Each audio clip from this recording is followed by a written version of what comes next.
Hey guys, welcome back to today's video. So today we have Caroline Kennedy versus Donald Trump. So people want me to do updated 2020 election predictions with Trump's new approval rating. I believe it's at 43% right now. Obviously that's an increase from where it was before, around 34%, 36%. So this was the Caroline Kennedy map that I had before. Evan McMullin, I assumed, would run in this scenario, but considering that Caroline Kennedy is essentially Hillary Clinton, just without a few scandals. So I gave Kennedy 268 electoral votes to Trump's 264. Of course, Evan McMullin, the deciding factor, taking Utah's 6 electoral votes. Overall, this map is going to change, and we're going to start off with a number of states that I think will stay the same. So obviously, states on the West Coast, they're staying blue. States like Hawaii, Illinois, Minnesota, Maryland, Delaware, New Jersey, New York, Vermont, Massachusetts, Connecticut, Rhode Island, Maine, 1 electoral vote up. Nebraska, I guess we'll consider 1 electoral vote up there. But up across the Midwest, we know that this is probably going to stay with the GOP. Utah, we'll talk about that one in just a second. Alaska, down in the Deep South, pretty much Trump area.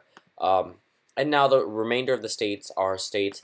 Actually, New Mexico, I think that one could budge over to the Kennedy column. And, of course, D.C., putting her at 200 electoral votes. But the rest, I need to fill in Nebraska in just a second. But then, oops, my bad. Sorry, I don't know what I'm doing. But yeah, so the rest of the map considered toss-up. Let's see, fill in Nebraska, and then put 1 electoral vote as a toss-up. There we go.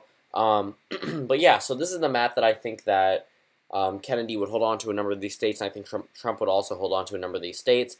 I don't think Trump would lose Nebraska second. But looking at the map from before, I gave him all the electoral votes. I also think he'll hold on to Maine. Considering that his approval rating has since risen, I think that he's going to advance on the map that I gave him before.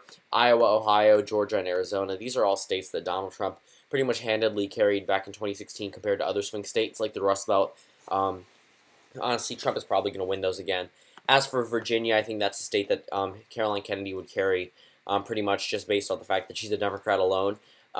Going over to Utah, though, that's a state that I think Trump could carry. I don't think McMullin have as big of a factor. I think a number of Republicans will come back to Trump in the long run, but I do think that Caroline Kennedy would hold on to Colorado. I also think she would hold on to Nevada. But looking at the map, we have Trump at 216 electoral votes, and he got 264 last time.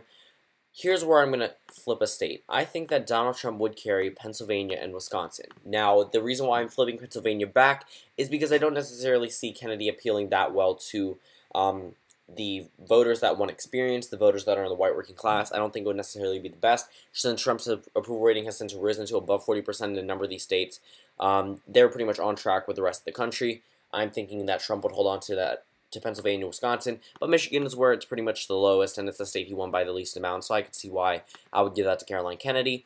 But Florida, this puts Trump over the top in North Carolina, but I think Kennedy would hold on to New Hampshire. So final electoral map, 248 electoral votes for Caroline Kennedy to 290 for Donald Trump. Thank you guys for watching this video, and I'll see you all tomorrow.